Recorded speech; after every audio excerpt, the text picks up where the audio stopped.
Well, just don't believe his excuses about these women. That's all I can say. Oh, okay. All right, Mr. Harper? Well, there's no excuses about any of the women. I had developed this business long before we got married. Okay. And we've been married a couple of years. And I've worked hard to get this business to where it is. I've got a great staff. I've got a great team of crews out there working. And one of the things that I do is I go out and I make sure the work's quality work so I can put my name on it. Mrs. Harper says she doesn't believe a word of his excuses. Mr. Harper fires back. He built this pool business long before the marriage. He claims his success is the result of years of hard work and a loyal crew. But is that all he's been loyal to? One of the things that I do is I go out and I make sure the work's quality work so I can put my name on it. Do I take care of my clients after we've put in a pool? Absolutely. Well, your definition of taking care, is it what she's thinking? No. Okay. It's I maintain contact with my clients, and they contact me if there's an issue, if they've got questions. He maintains contact. And I go out and I see those clients because that tends to give me more referral business. And I'm not having to spend as much on marketing and advertising as I would if I didn't have that referral business. Okay. He insists there's nothing inappropriate. Says he keeps in touch with clients for referrals, not romance. According to him, it saves on marketing costs.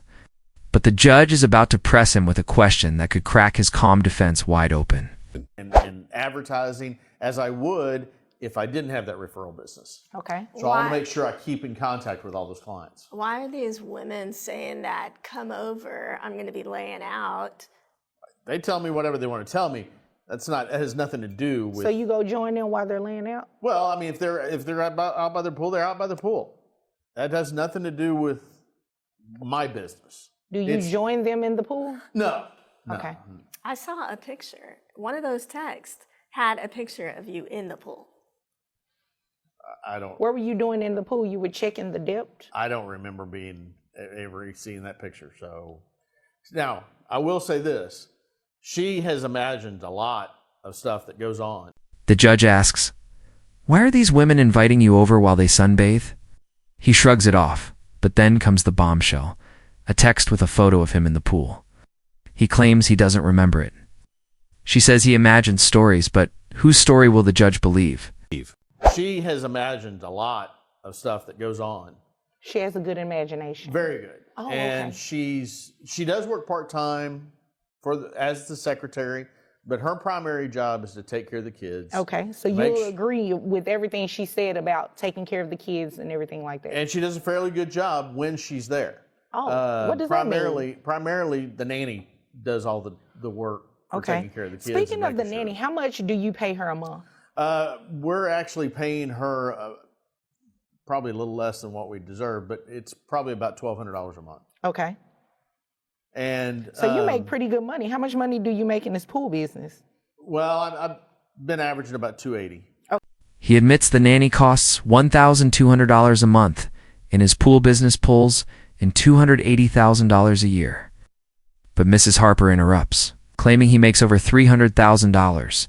He fires back, accusing her of living large on spa days and lunches. She says those spa days are therapy to survive his betrayal. You make pretty good money. How much money do you make in this pool business? Well, I've been averaging about $280 a year. But it could be higher? It could be. Or it could be lower? It depends on the market. Okay. He's not even being truthful about that. He makes over $300. He makes over $300? Okay. Is that true, Mr. Harper? No, that's not true. So where did she get that from? Well, I mean, it's her lifestyle. I mean, she likes going out with her girlfriends and having her lunches and having her, her spa days and therapy sessions. She pay. I pay You for. call your spa days therapy sessions? No, I'm going to therapy because of what he's putting me through. Oh, okay. She insists he's downplaying his earnings. He insists her lifestyle tells another story. The tension explodes as they trade accusations. He calls her spending habits indulgent. She says they're a lifeline. The next exchange cuts even deeper into their broken trust. I'm going to therapy because of what he's putting me through. Oh, okay. You sure it's not what your imagination is putting you through? I imagine Because he said you are imagining all of this. I imagined he was a good guy too a couple of years ago when I said I do. So yeah, only in that do I have a good imagination. Oh, okay. So not only do I maintain the house and maintain the bills and take care of all that, I also have the kids on my insurance, her on my insurance.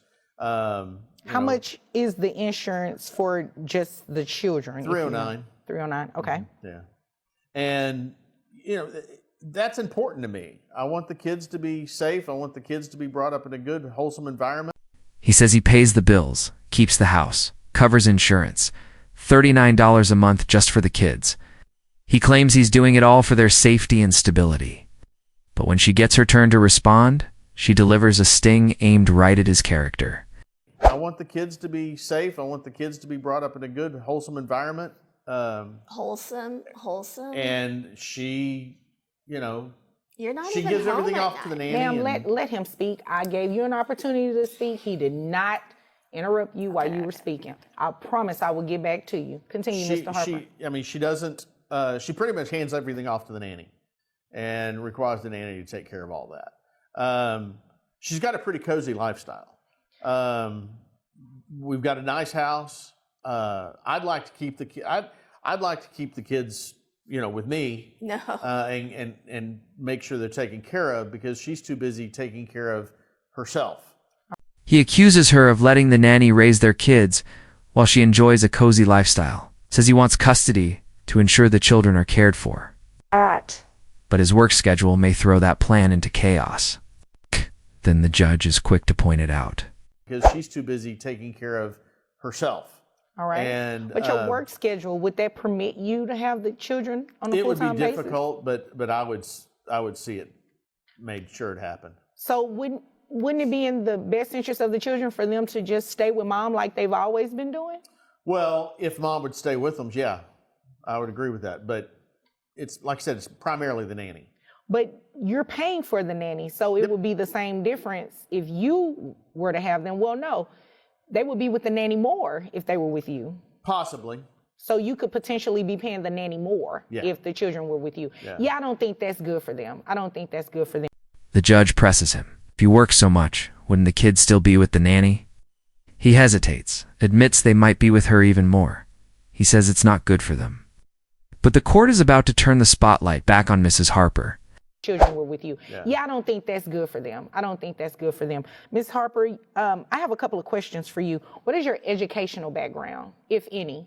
Yeah, I'm very proud to say that I got my GED.